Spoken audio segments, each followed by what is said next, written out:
果然西北之地多豪迈之风。古人说，舞蹈的舞和勇武的武乃为同源。我今日见了，相信了。大王，姐姐听说楚人也有歌舞。寡人曾在郢都的祭祀大典上得以观赏，甚为优美。祭祀大典。对了，楚人好巫，歌舞都是装神扮鬼的。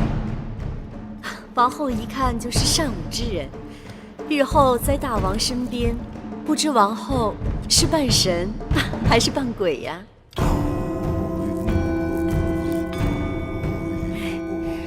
据我所知，秦人也是敬重鬼神的。楚人好巫，招魂驱鬼，祈福攘灾，但怕就怕有一种巫，扮人扮鬼，非神非鬼，平时装的清白无辜，一不留神他就会出来兴风作浪。魏夫人在秦宫多年，定见过这种巫吧？你越这么说，妾身可就摸不着头脑了。魏夫人聪明，慢慢想就知道啦。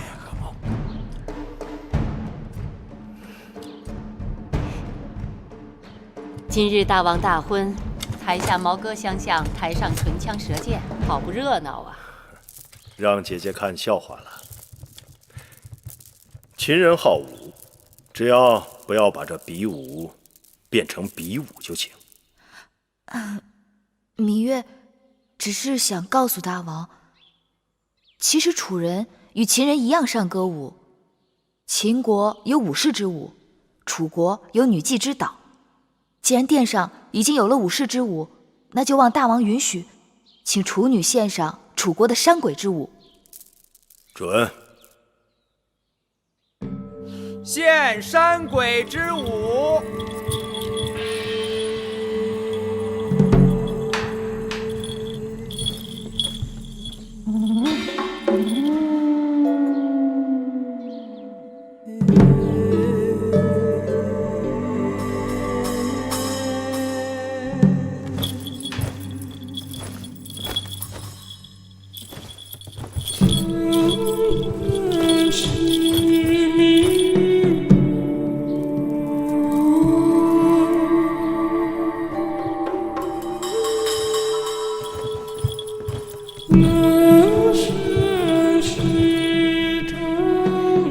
大王，请用酒。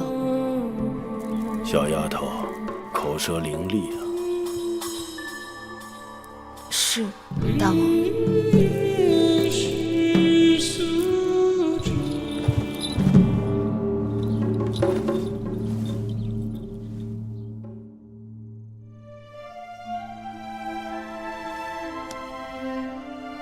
桃之夭夭，灼灼其华；之子于归，宜其室家。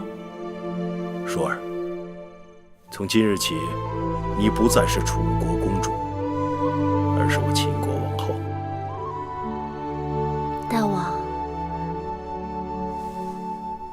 这是你在秦国的身份，好好珍重。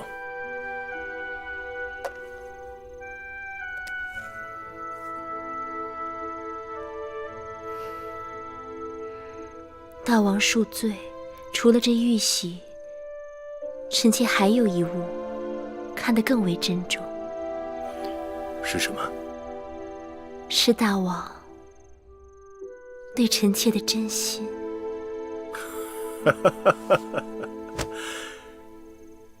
舒儿贤惠美貌，寡人对你一见倾心。只是不知舒儿何时何地对寡人有意啊？其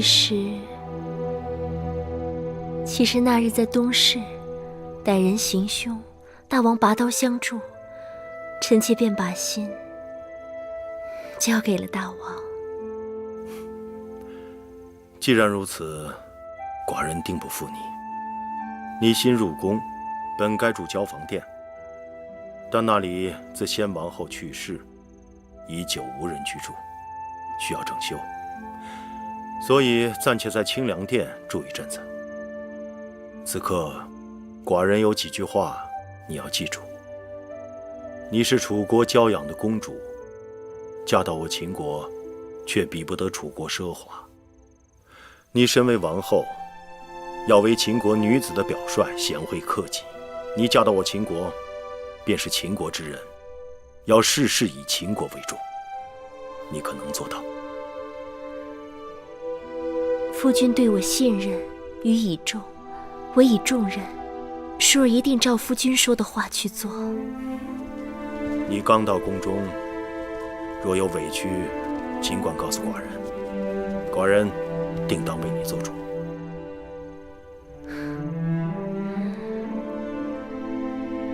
臣妾一来就掌管后宫，说不定会招人嫉恨。臣妾寡人最讨厌后宫妇人之间那些小肚鸡肠、狐媚妖宠、勾心斗角的事情。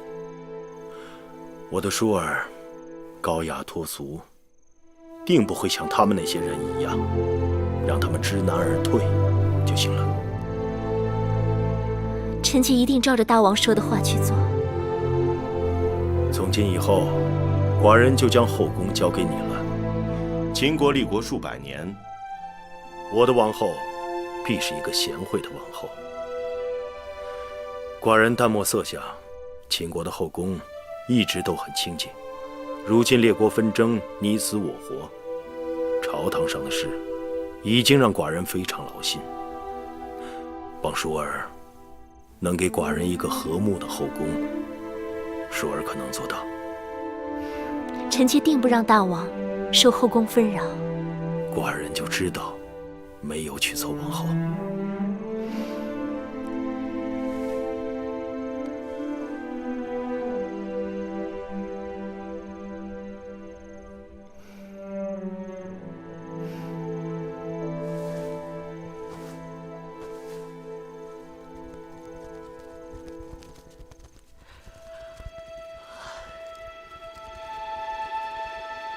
芈月妹妹，咱们3个人这一夜就这么守着吗？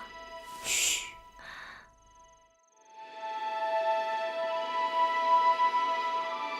身为应女，头3日依礼法，都得这么在室外守着。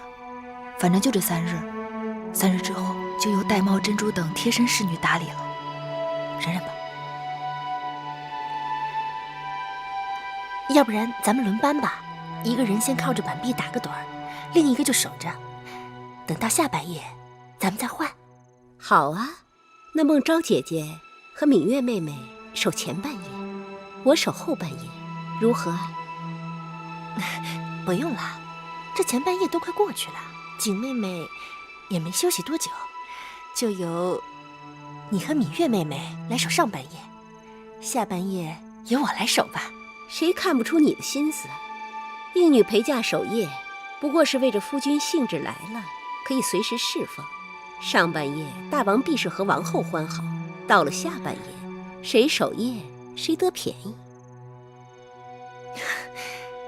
我看你就省省吧，咱们打个赌，这一夜我们3个都白守。大王是不会叫任何一个人进去服侍的。那可不一定。你说这话真不知羞耻。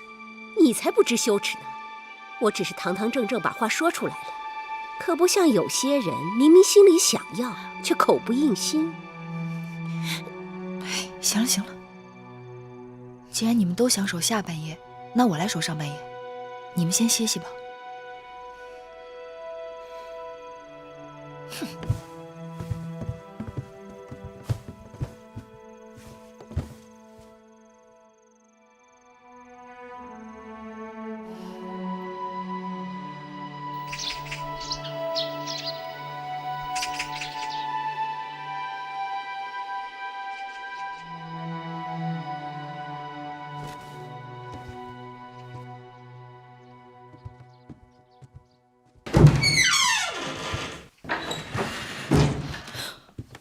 大王，大王您醒了。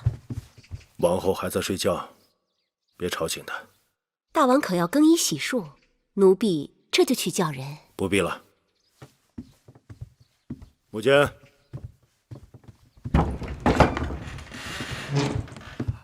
大王。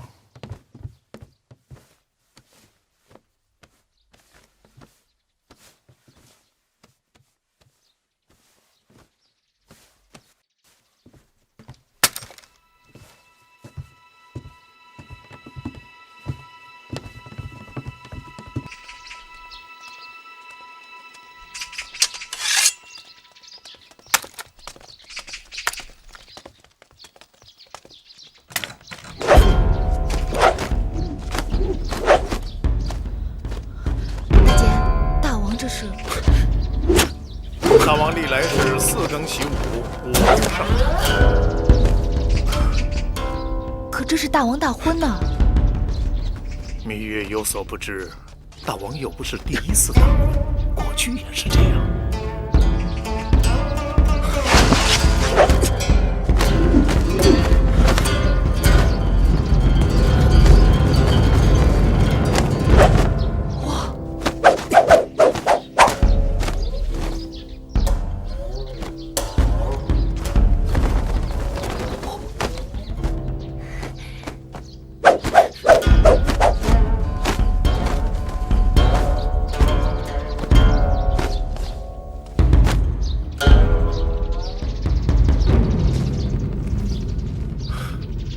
武坚，在。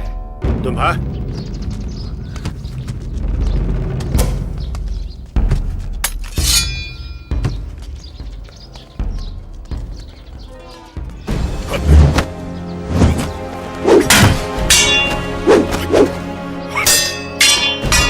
没想到大坚也有这么好的身手。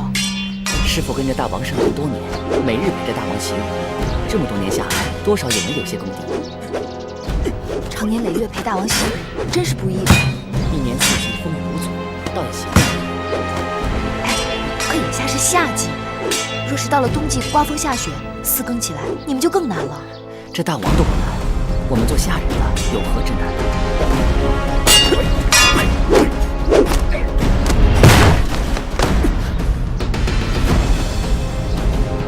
劳奴僭越了，不妨，再来。是。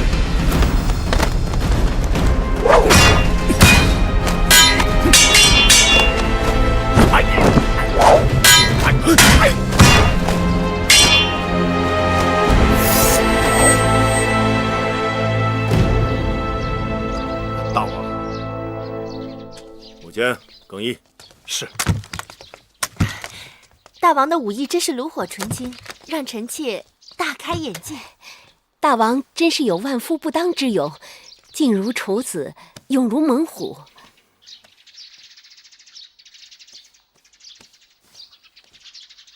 小丫头，王后还没醒，你该陪她多睡一会儿。是，大王。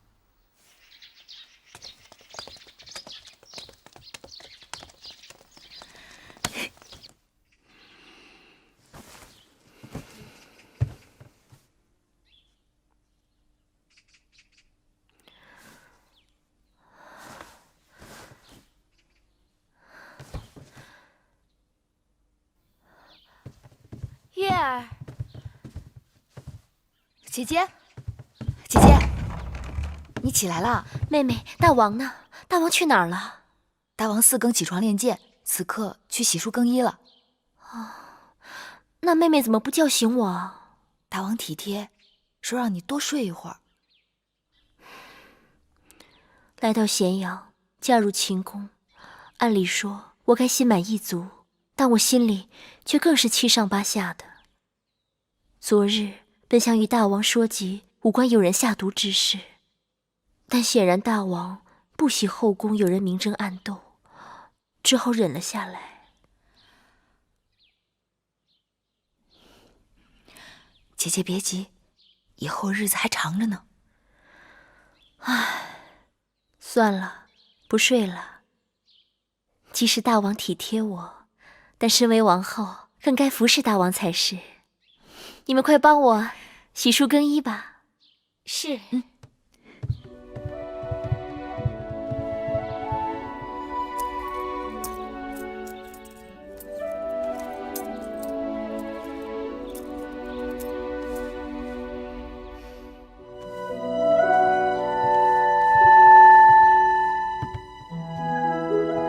大王，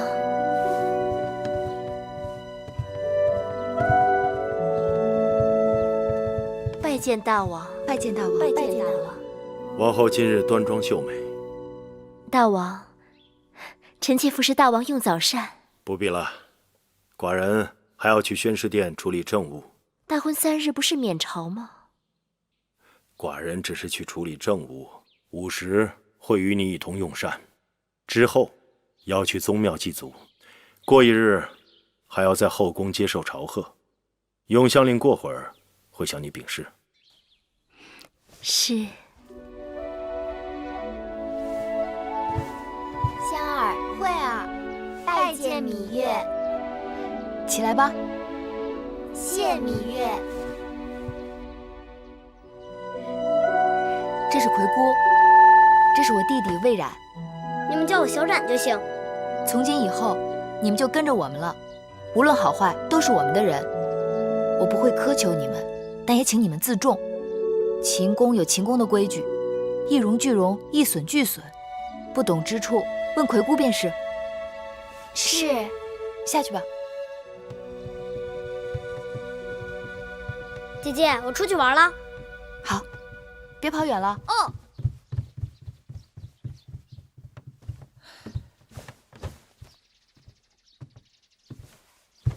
葵姑心里一定怪我。从楚国陪嫁过来的侍女还有不少，为何专挑这2个少不更事的来做贴身丫头？这次进秦宫，你定要选这个最偏远的小院子住。我由着你，你自小在宫里吃苦，不习惯人伺候，我也觉得人多口杂，手下够指派的就行。但这里是宫廷，你是楚国公主，身边人总该伶俐管用些。伶俐管用自然是好，忠厚老实更重要。年龄大的侍女都是被调教过的，这楚宫里面尔虞我诈，大约学会了不少。所以我挑人只要一条，就是心里头干净。做事情拙我可以教他，但做人拙你是教不好的。说是朝贺新王后，但魏夫人他们肯定是有备而来。妹妹查了查，这前朝后宫简直就是魏国人的天下。魏夫人是先王后的妹妹，魏少氏又是魏夫人的族妹，大王的长子公子嬴华是魏夫人的独子，连那大良造公孙衍也是魏国人。妹妹快把那些有封号的嫔妃都跟我说说。听说大王素不好色，宫中嫔妃不是先公所赐，就是与先王后大婚时的应女和各国送的美人。唐夫人资历最老，大王少年时就跟着大王了。大王登基之前与魏国联姻，魏夫人随着先王后嫁到了秦国。大王登基后不久，魏王又把樊少氏和魏少氏送给了大王。另外，魏良人、国美人分别是东周公和西周公所送，除了病故的和犯了宫规被夺了位分的，宫中有封号的也就这些了。外人都传，眼下大王最宠爱的是樊少氏和魏少氏，樊少氏也是刚刚有了身孕。这些人之中，也不知道他们对我们都是什么心思。眼下不管他们千条妙计，姐姐只守一定之规。赏赐的东西我有准备，姑姑去把那东西拿来。是。珍珠。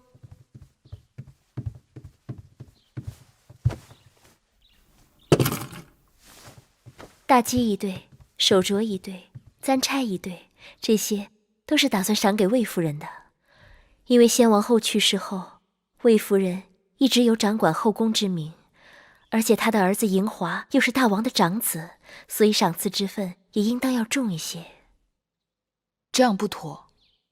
眼下姐姐已经是秦国的新王后了，而魏夫人也已不再是主持后宫之人，她的东西若是比别人多，定会让人猜测姐姐对她有所倚重，更是有所畏惧。依我看，她的东西应当与别人一样，这样让仰仗她的那些人知道，如今后宫的主人已不再是魏夫人，同时可以让众人知晓，新王后对大家一视同仁。就照你说的办。珍珠，按照赏赐的人数到我的嫁妆中挑选出来，一人一份，全都一样。是。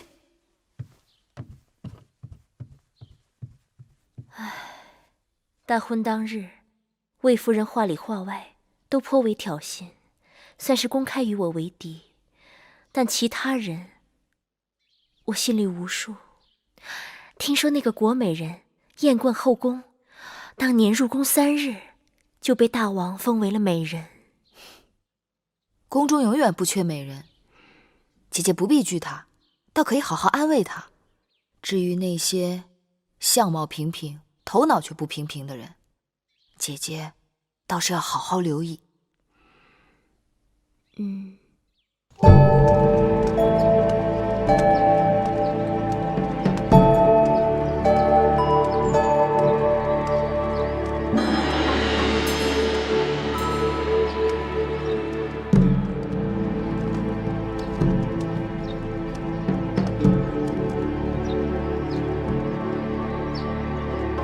臣妾拜见新王后。各位姐姐免礼。谢王后。臣妾恭迎新王后入殿。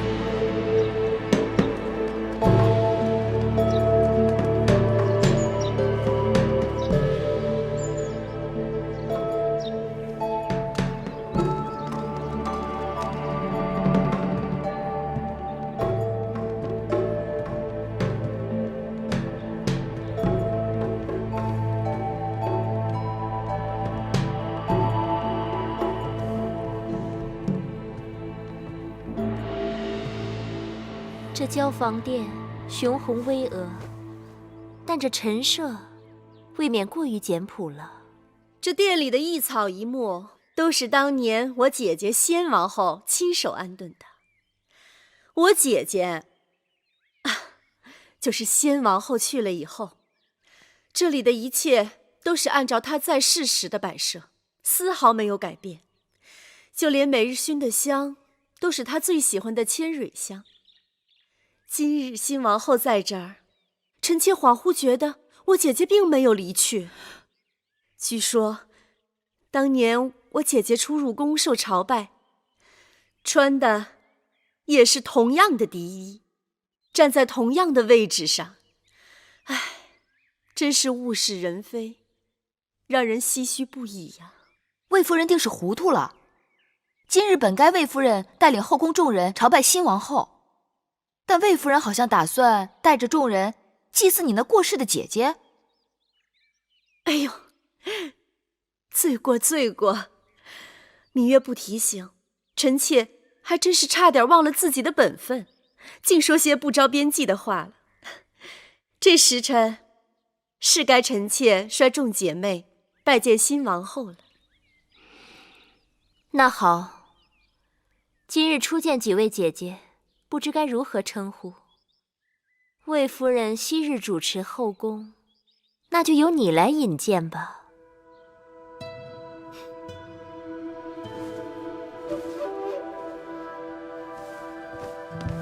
臣妾魏氏拜见王后。王后应该是知道的，我与先王后是一母同胞，大王恩赐，册封夫人，生公子华。这位是唐夫人，在后宫之中，唐夫人的资历最高。唐夫人是唐国之后，公子焕之母。大王还是太子的时候，就已经开始服侍大王了。拜见王后。唐夫人免礼。谢王后。这是魏良人。拜见王后。免礼。早就听说魏良人才华昭昭，多谢王后。王后，这是国美人。拜见王后。免礼。谢王后。我知道国美人，美艳倾国。王后谬赞。这位是樊氏，魏国人，封少使。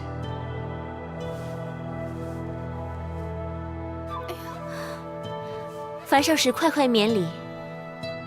你既然有身孕，从今以后见到我，不必再那么多繁文缛节的。谢王后。这位是我的族妹，魏少使。拜见王后。免礼。谢王后。魏国果然出美人。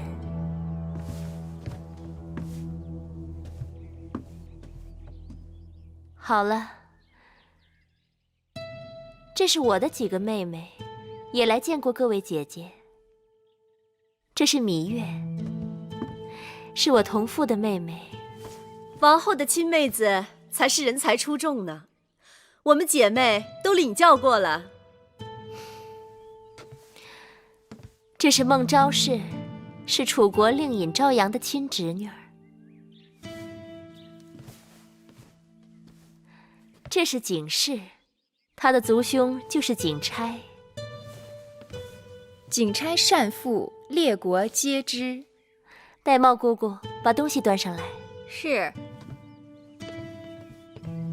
今日与众姐妹初次见面，美人姬钗一对，镯子一对，簪耳一副，锦缎2匹，诸公子书简一卷，笔墨刀砚一副。谢王后。谢王后赏赐，只是魏夫人和我们众姐妹的赏赐一样多，实在是不妥。有何不妥？王后初来乍到，恐怕不太清楚这其中的缘由。魏夫人主持后宫多年，不管是先王后在世时，还是大王平日里赏赐，魏姐姐都和我们众姐妹绝非一样。那照着魏少使的心思，这赏赐的该多了，还是该少了？这多少，当然是由大王和王后随意。这话就对了，多与少都是大王和王后随意，而不是别人讨要的。所以，今日的见面礼，没什么不妥的。哼。王后与众姐妹寒暄多时，一定口渴了。来人，敬茶。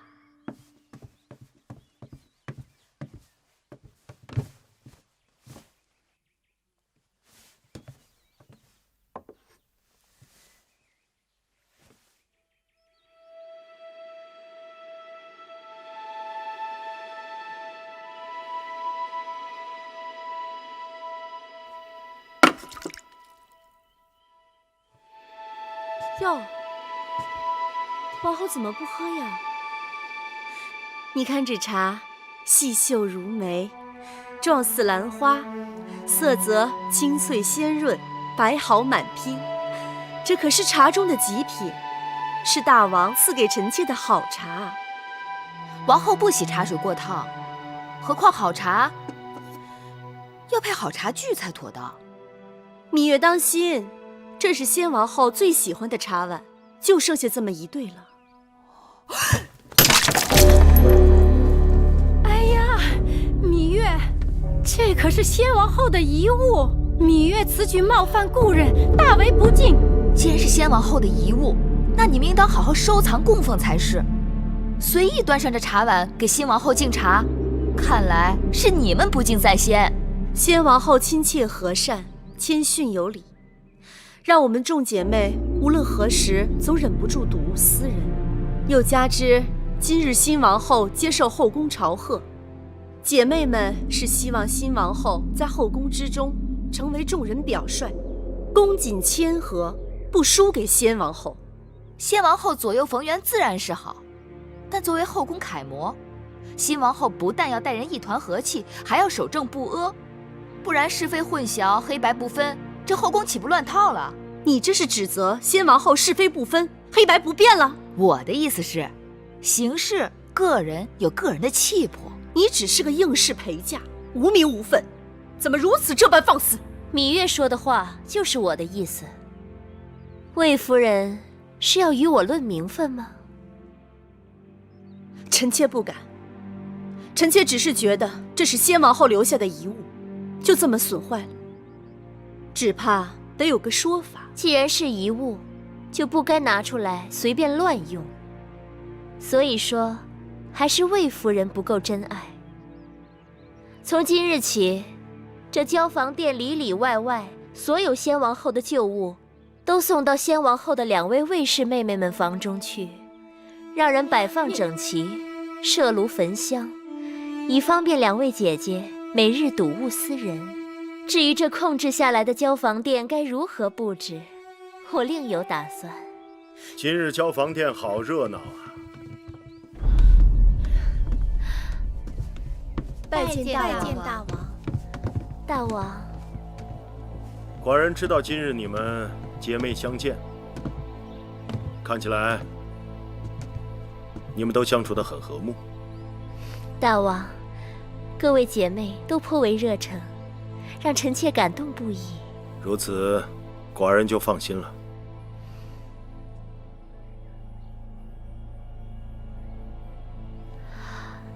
大王，2位卫士姐姐向臣妾述说了他们对先王后的思念之情，臣妾想请大王恩准，将这交房殿先王后所遗留下来的东西，都赐给2位姐姐保管。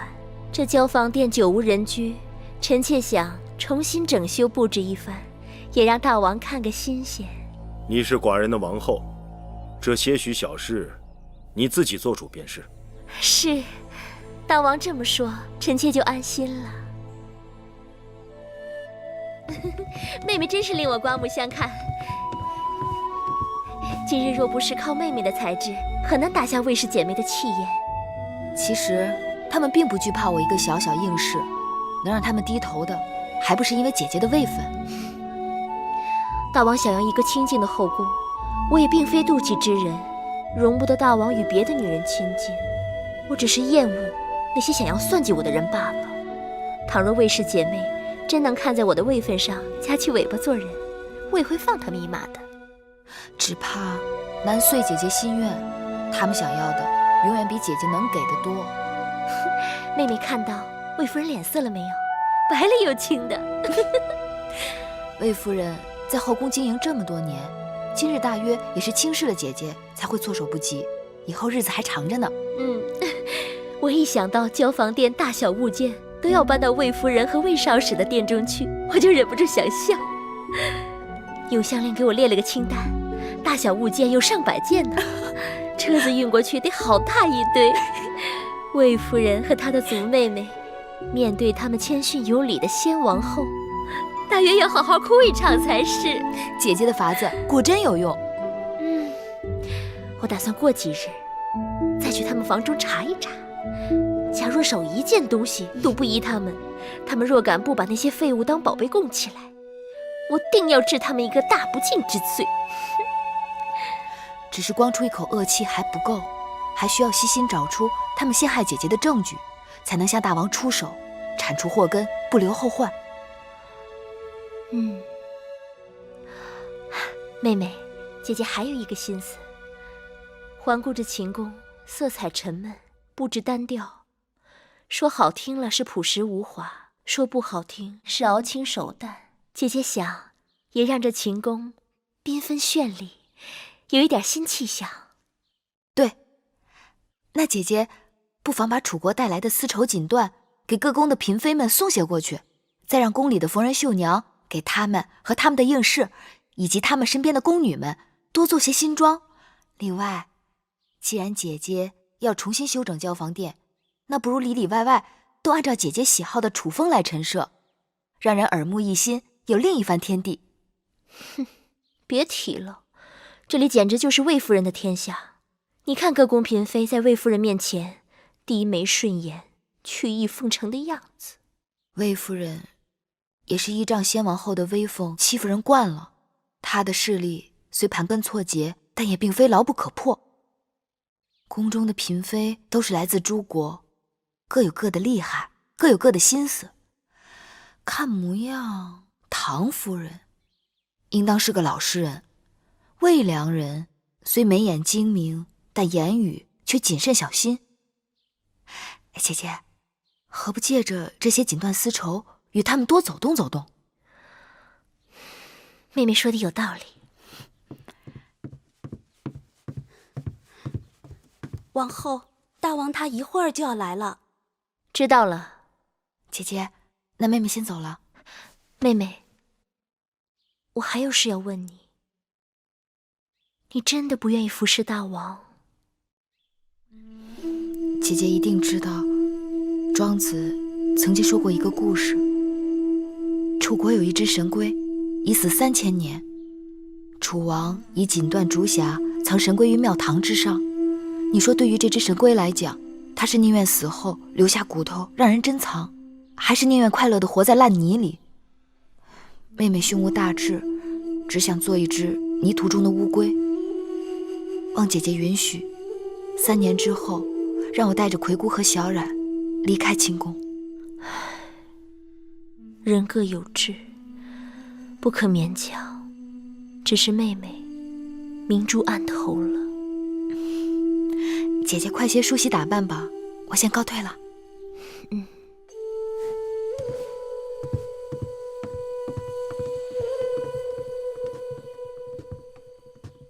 王后，今日的情形，奴婢在一旁都看见了。王后的确是赢了一局，可那个芈月的风头，简直盖过了王后。你也该看到了，当时除了月儿，无人能帮我。月儿不争宠，不要名分，你还要她如何？奴婢多嘴了，王后息怒。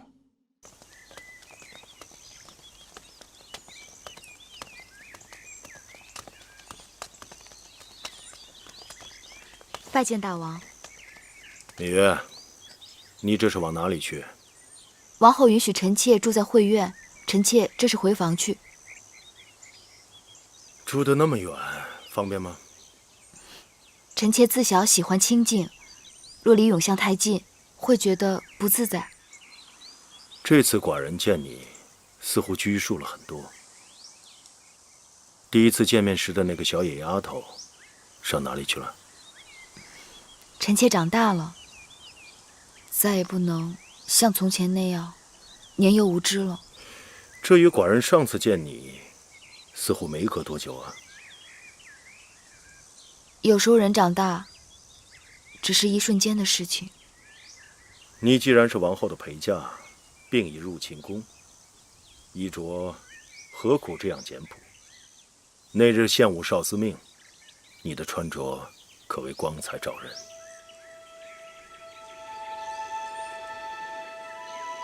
大王该知，士为知己者死，女为悦己者容。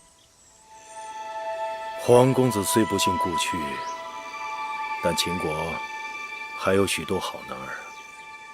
世上悦己容易，可知己难。说的也有道理。大王请。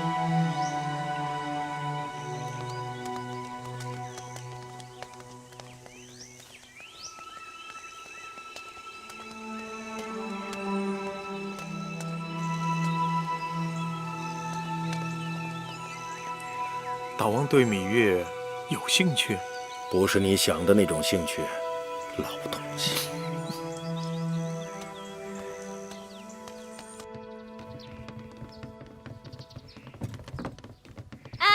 哎，别再往正殿里搬了，店里都已经放不下了。那放哪里啊？这些都是什么东西？拿去当劈柴烧都没人要。大王的旨意，凡是先王后遗留下来的物品，都要由魏夫人和魏少使小心保管。哎，你不必跟他说了，他也是听差办事。去吧，放到偏殿的库房里。是，都搬到库房里去。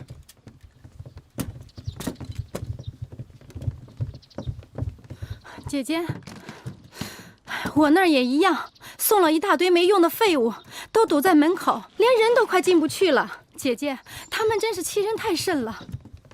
是我们自己小觑了对手，作茧自缚。姐姐，那眼下咱们该怎么办呀？我让你叫的各宫嫔妃呢？我都叫了，他们一会儿就过来。哎呀，这都什么呀？你们看，你们看看，那几个处女真是太无礼了。姐妹们，我们可不能就这么忍气吞声的过去了。真是的，哎，我倒也罢了，谁叫我过去主持后宫呢？新王后不拿我立威，拿谁立威呀？倒是各位姐妹们，好心与王后亲近，却平白叫人羞辱了一场。可不是嘛，还不仅仅是王后，就连一个没名没分的应女，竟然都骑在我们头上，简直是无法无天。别的不说，我对各位姐妹可从来都是一视同仁的。这2日大家都看到了，往后这后宫之中，只怕处女当道，我们姐妹连站的地方都没有了。夫人说的有理，怎么能任他们这样欺辱我们？要让他知道，谁才是后宫之主。就是。唐姐姐，魏妹妹，樊少使，你们怎么不说话呀？我能说什么？她是王后，后宫只能她说了算。咱们认命吧。凭什么认命？不认命又怎么样？樊少使，你说该如何？夫人说了这么久，我还是没有明白夫人为何生气。近日也不知是怎么了，身子乏得很，觉好像总有睡不够似的。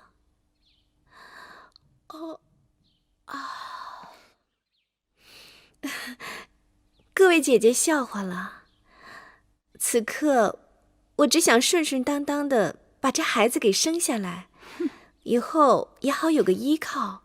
至于这件事怎么办呢？夫人说如何，那就如何吧。樊少使真是娇贵的出奇呀，肚子里有喜，这是好事，人怎么却因此变得糊涂了呢？魏夫人不怪罪就好了。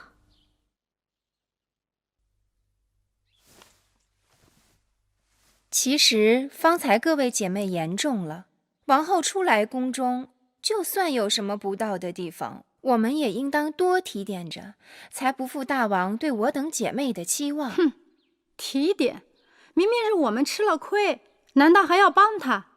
帮他也是帮自己，至于帮不帮，如何帮，还要看姐妹们各自的心思。哼，那照魏良人你的意思是要我们忍了？日后在这宫中，那我们岂不是要任人宰割了吗？刚才国美人和唐夫人也提到后宫谁做主，依我看，后宫是大王的后宫，自然只有大王做主。魏妹妹的意思是，姐姐想想，我说的话到底对还是不对？魏妹妹的话言之有理。来，给各位姐妹上茶。是。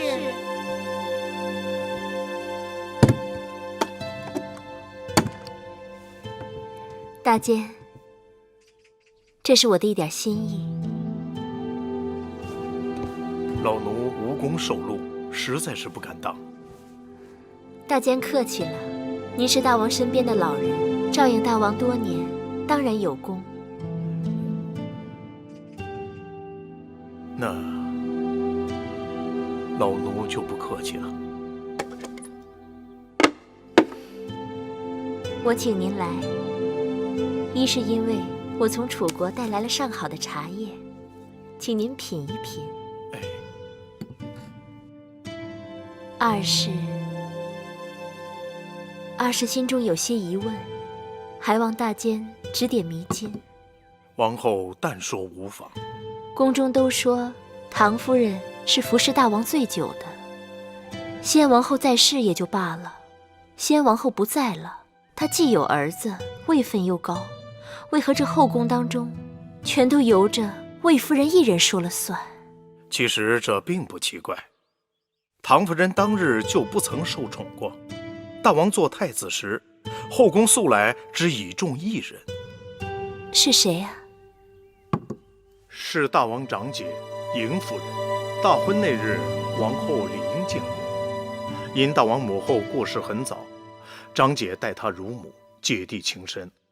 后来嬴夫人出嫁到了魏国，为魏太子妃。那年马陵之战，魏国被齐国重创，我大秦趁势出击，夺得了魏国河西的大片土地。那时战事的主要消息都是由嬴夫人传递回母国的。后来事情泄露，魏太子，也就是当今的魏王大怒，将嬴夫人休婚，并将她驱逐回了秦国。那再后来呢？嬴夫人就再也未嫁。她自己虽然未曾生育，却为大王抚养了大公主，并替大王掌管了后宫的一些事务。大王极其敬重她，就连先王后在世时都让她3分。先王后过世前，嬴夫人的身子就不似过去了。先王后过世后，因魏夫人是先王后的亲妹子，又有些长世之才，于是就名正言顺地掌管起后宫的事务。嬴夫人为此就搬到了大王赐给她的北郊行宫去住了。依大监看，我是否该抽时间去探望她？嬴夫人喜清静，不去也罢。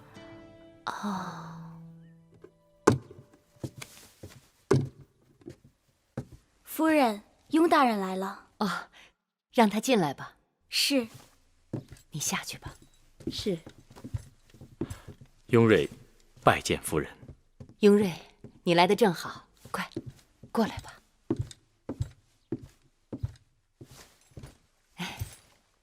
雍瑞，今年呀，我这梨子结得特别的好，一咬一口甜水就是不耐放。我这正想着挑点大的给你送过去呢，你就来了。夫人，前一阵子大王大婚，宫里的事情实在是太多，我惦记着你，却又抽不出身来。你若是再不来呀，我真的要恼你了。所以夫人才要送礼给我。即便送礼，那也离不了。洗洗再吃啊。雍瑞有负夫人。有你一日，我便高兴。你何苦要说这些呀？那新王后仿佛很得大王的欢心。新王后端庄温婉，不过我倒更看好她那个妹妹芈月。芈月，想起来了，大王大婚我见过她，那是个口齿伶俐的丫头。确实。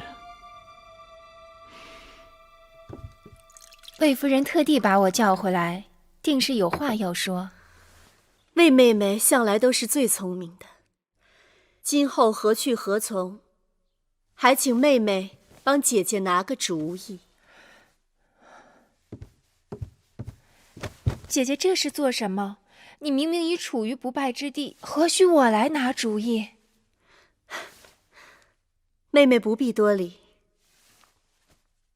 妹妹，你此话怎讲？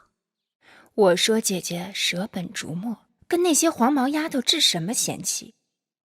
她能盖过您的，无非就是名分。您若是能在名分上争回来，这后宫您说一句，强过她说100句。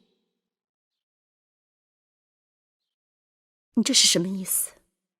姐姐若能尽早将公子华立为太子，这后宫您还用争什么？不错，大王一向宠爱华儿。我若是姐姐，这时候就多听多看，静观其变才是最好的选择。可是大王明察秋毫，姐姐久掌公务，平平安安，从无差错。而新王后初入宫中，若有什么差池，大王以后会更看重谁？可是我就是咽不下这口气。大王要的是后宫风平浪静，谁扰了大王清静，大王就会嫌弃谁。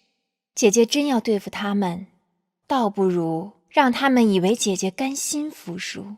老虎也有打瞌睡的时候。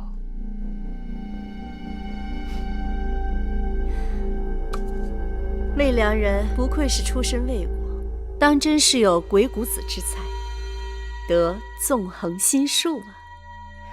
我这也是班门弄斧，大主意还要姐姐自己拿。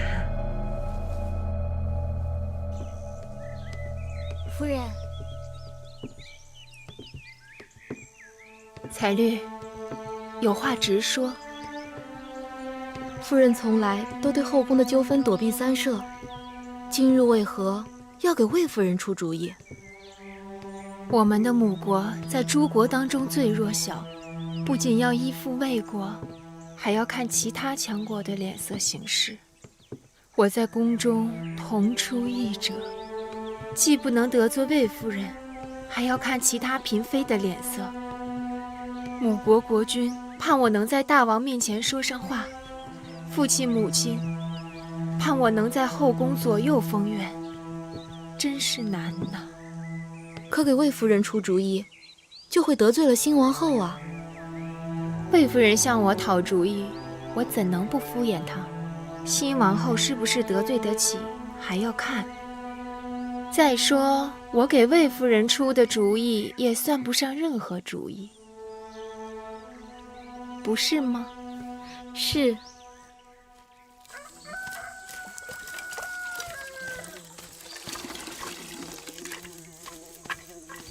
老婆子，哎，公子今日如何呀？好多了，喝了碗粥，也能起来走动了。哦，多给咱弄点蜂蜜水，那东西养人。哎，啊。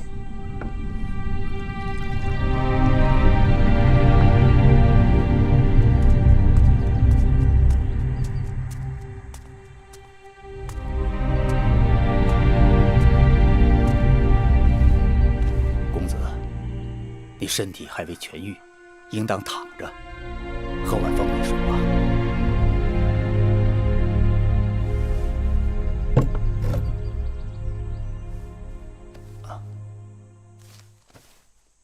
老伯，我在你这里已经住了多日了，请你告知我的伤到底怎么样。公子命大，虽然受了伤，但不致命。那我是如何伤的？在秦国的时候，我在河边遇到了你，你一身是血，身上有伤。后来啊，我把你背回了家，替你疗伤。我们养蜂人居无定所，我就带你到了这儿。那这是哪？这是魏国呀。魏国。哎，这兵荒马乱的，幸亏那日啊，你遇上了我。不然你早被野狼撕巴着吃了。老伯说在秦国救了我，那我应该是秦人。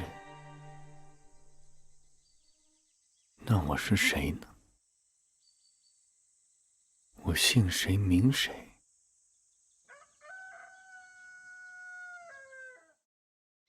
夫人，这是夫人的父母亲让小人转交给夫人的信和礼物。小人送信已回，呈交通关符节。父亲母亲的身体可好？母国国君有何吩咐？两位贵人一切都好，只是念着夫人。如今列国多事，国君望夫人能够为母国多多周旋出力。我知道了。夫人，芈月来了。你们先下去吧。小人告退。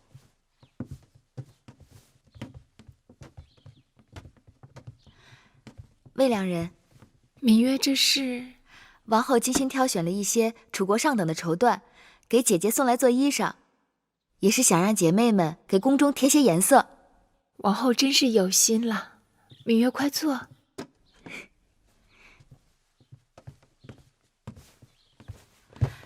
方才离去的可是魏良人的家乡人。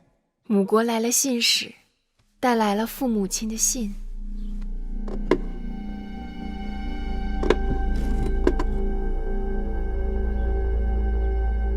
芈月，芈月，你怎么了？魏良人，这是什么？不认得这个？秦国城池关隘把守极严，如果有车船经过关隘，没有这种铜符节，都需要经过检验。若是有货物携带，还要纳征。后宫嫔妃来自各国，自然与母国有礼物往来，所以大王特赐我们每人1枚铜符节，以便出入关卡。这么说，后宫嫔妃手中每个人都有这铜符节了？低阶的嫔妃和应妾是没有的，原来只有魏夫人、唐夫人、国美人，还有我的手中有。去年大王分别给了魏少使和樊少使各1枚，如今王后手中应该也有1枚。有什么区别吗？芈月为何对此如此关心？我曾在义渠见过这符节。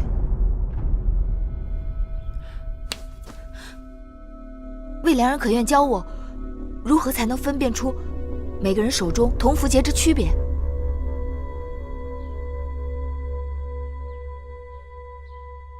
把符节给我。你不给我，我如何教你啊？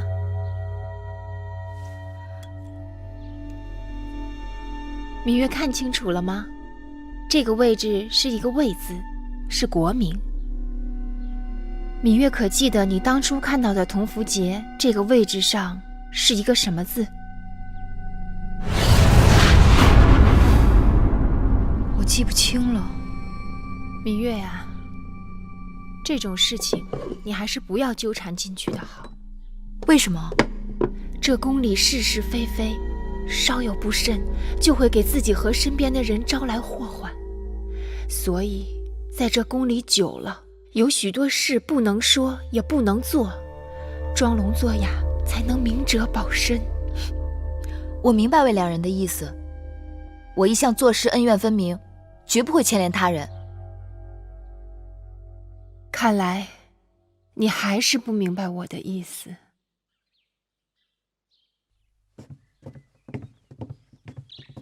姐姐，大王有没有给过你1枚铜符节？是，大王曾告诉我说，宫中位分较高的嫔妃们都有这样一个通关的铜符节。拿来给我看看。姑姑，去拿来。是。妹妹怎么想起这符节了？因为这符节就是宫里人和义渠人勾结的证据。有了这枚符节，追查那义渠人背后的主使就有眉目了。真的？妹妹快看看，是不是这个？没错，就是他。当日我被义渠人劫到义渠草原，在义渠人手里，我见过这东西，一模一样。啊，有了证据就好了，你我可以直接去找大王陈情了。是。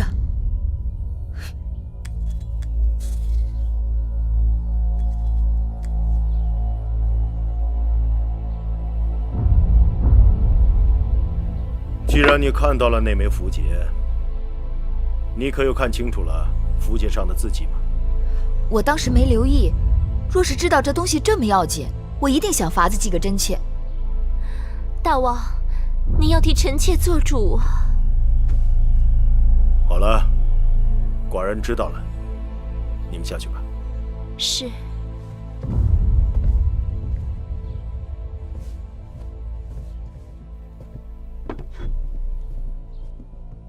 义渠人手里竟然会有我大秦通关的符节，倒真让寡人心惊。大秦的符节绝不会在普通人手里，要么是重臣，要么是后宫嫔妃。王后他们怀疑有人勾结义渠人伏击车队是有道理的，但是这种事情铤而走险是要冒极大风险的，除非那人立令智昏了。新王后若出事，对谁最有好处？你们都下去吧。是。说。魏夫人，若是没有新王后，她是有可能被扶正的。魏夫人就算有此心思，也没这手段。那会不会是大良造？当初他就竭力反对与楚国联姻，这些年他又与魏夫人走得很近。魏夫人和大良造都是魏国人，他们两人在魏国就相识，平日来往密切，也有道理。大王，公孙衍身为大良造，权倾朝野，手中的权力几乎与商君无异。当日先公封商君为大良造，将国政尽付商君，为的是支持商君变法。而公孙衍对国家的作用却远不及商君。虽然他也战功赫赫，但臣以为他身居大良造高位，倘若不能警惕自守，却勾连母国，甚至将手插进后宫之中，那这件事情就不得不防啊。楚离子，寡人明白你的心思，但公孙衍才华盖世，功勋累累，朝中军国大事，均离不开公孙衍。寡人相信他对大秦的忠心。那这个案子，大王打算如何处置？先不要声张，等等再说吧。是。你们都找仔细了，打开箱子，仔细找找。是，夫人。放到哪儿了？到底放到哪儿了？哎呀，这如何是好？哎呀，这到底放在哪儿了？你到底放在哪儿了？啊！哎呀，在哪儿呢？哎呀，夫人，找到了，找到了！吓死我了！这个可千万放好了，切不可丢了。什么东西不可丢啦？姐姐，是你啊，吓我一跳。妹妹，你听没听说过有关符节的事情？怕什么？你的符节不在这儿吗？哎呀，亏得找着了。你说我到底带哪只啊？姐姐来的正好，快请坐。你快帮我看看，哪只钗更配我的新衣裳啊？妹妹生的国色天香，配什么都好看。总是这么说，听得我耳朵都起茧子了。哎，这是上次你母国送来的礼物吧？是啊，还是上次重阳我给父母亲送礼，母亲专门派人从母国送来的。妹妹真是孝顺，定是常送节礼回去吧？你不说我差点忘了，父亲的50岁寿辰快要到了，我得准备礼物让他们送过去。妹妹的同符节还在吗？自然还在。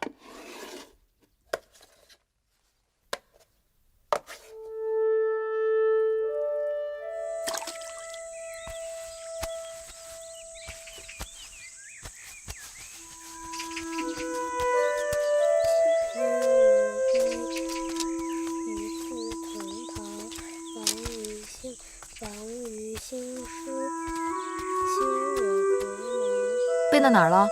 岂曰无衣，与子同袍。王于兴师，修我戈矛，与子同酬。好玩。回去背书去。我不，我和姐姐一起玩玩。我不是在玩泥巴，我是在做重要的事情。哦，你做的是什么？那么重要？我做的是符节。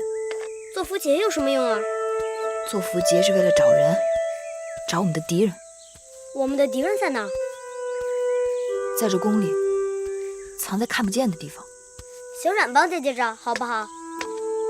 好啊。不过姐姐先要考考你的功课。首先你要明白你刚刚背过的《无衣篇》的旨趣。这首诗讲的是什么？说的是秦人征战，兴王师修戈矛，在战场上与战友们分享同一件衣裳，他们同心协力，一致对敌。请问魁姑在吗？你找他何事？我来找他借个绣样。哦，他在屋里呢。我也来弄一个。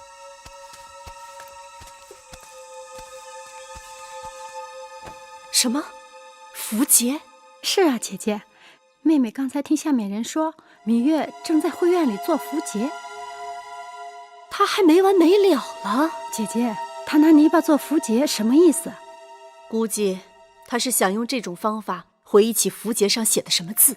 姐姐，那可怎么办呢？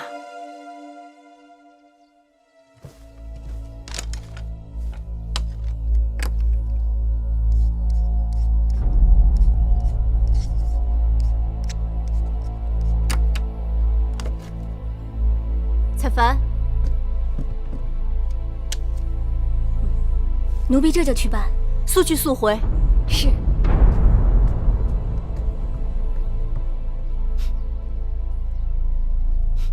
姐姐，你笑什么呀？你刚才跟我说，芈月她偷做符节。是啊，偷做符节这事儿，说大可大，说小可小，这可是个机会。姐姐的意思是？我美人不是让你去他那儿看他新做的衣裳吗？是啊，你何不即刻就去？妹妹明白。魏良人，大监。魏良人近日很忙啊。大监也没闲着。年纪大了，赶不上年轻的时候耳目那么灵光了。大监说笑了，这宫里的哪件事儿能瞒过大监的眼睛？哦，那魏良人倒要跟老奴说说一两件了。大监定是知道，宫里这些日不少人为那同福节睡不着觉呢。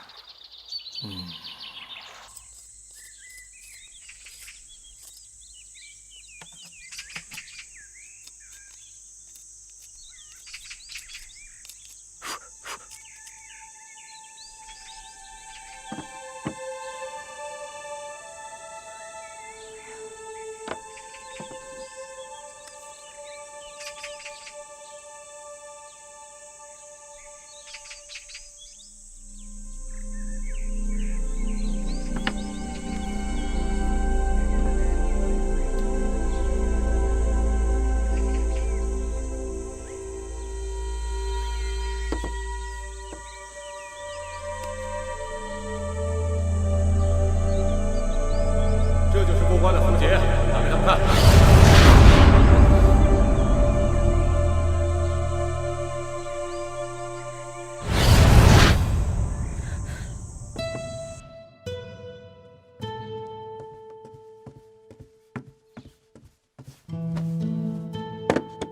王后，你都绣了一上午了，还是喝点热汤，吃点点心，歇歇吧。这件玄缎是大王在上元节祭祀时要穿的，我得赶着做出来。这些事情交给缝人绣娘来做就行了，王后何必把自己弄得如此辛苦？这是我给她做的第一件衣裳，从头到尾我都要亲手做。你说，她穿上这件衣裳，会不会记得我的心意？那是当然。王后，什么事啊？国美人来了。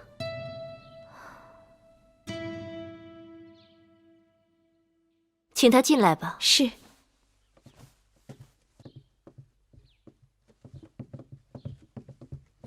拜见王后。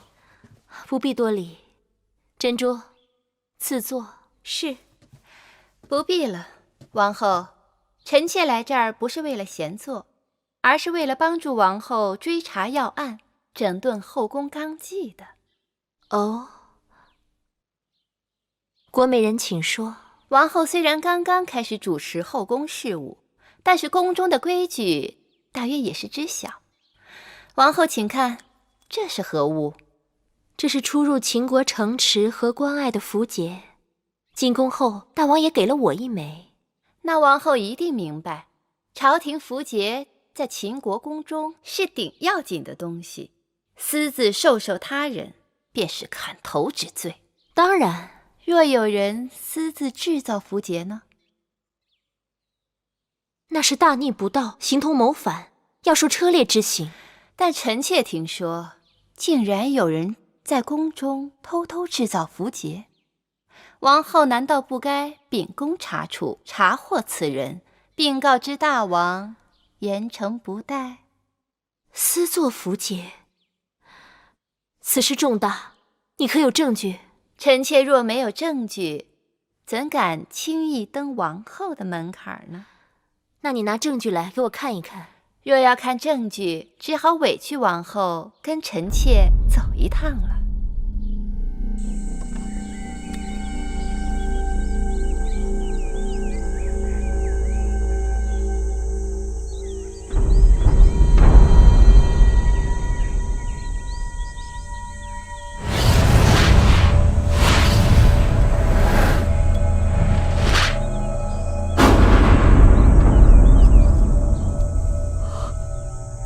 是他。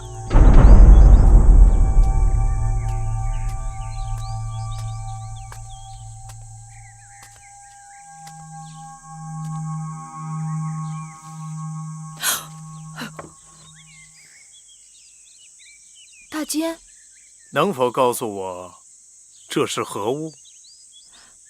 这是符节。符节？符节是干什么用的？符节是君王所铸，赐予近臣，过关隘，可免业免征。依老奴看，你用这些泥巴捏的东西，非猪非羊，十分丑陋，怎么能说它是符节呢？当真是符节，只不过朝廷的符节是金铜所铸，我这是泥捏的，是用来找人的。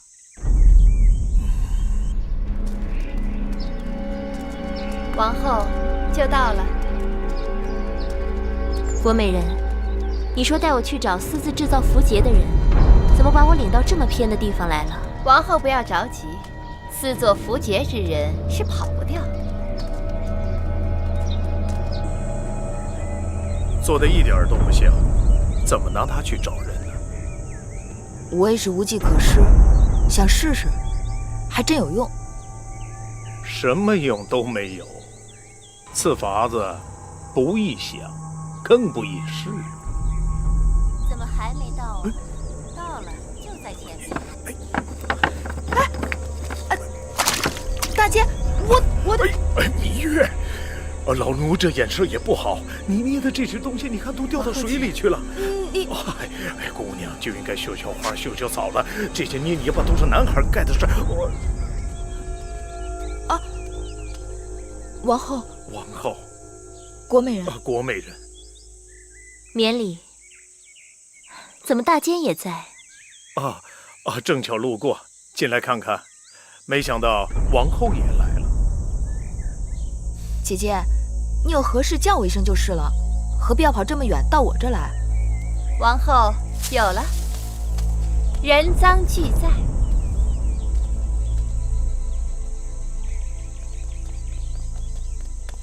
这是我画的小鸭子，你别把它捏坏了。这怎么回事？什么怎么回事？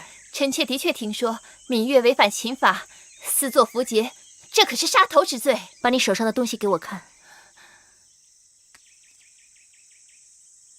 这就是你说的证据？这个就是芈月私自制造的符节？臣妾确实得到消息，说这小院里藏有芈月谋反的证据。如果宫里真有这种事儿，那还真得好好查查了。王后，请国美人将这慧院里里外外仔细搜上一搜，不然芈月就此担下洗不清的恶名，国美人也就白来了一趟，显不出她的一片忠心了。国美人，你是搜还是不搜？王后恕罪，此事臣妾大约是听作耳了。哼，几个孩童玩的这些黄泥坯子，竟被你说成是杀头之罪。国美人，你是当我愚钝吗？臣妾道听途说，实在是错了，王后息怒。捕风捉影，无事生非。若任你这样肆意诬陷好人，这后宫岂不大乱？我罚你禁足1个月，面壁思过，并将此事禀报大王。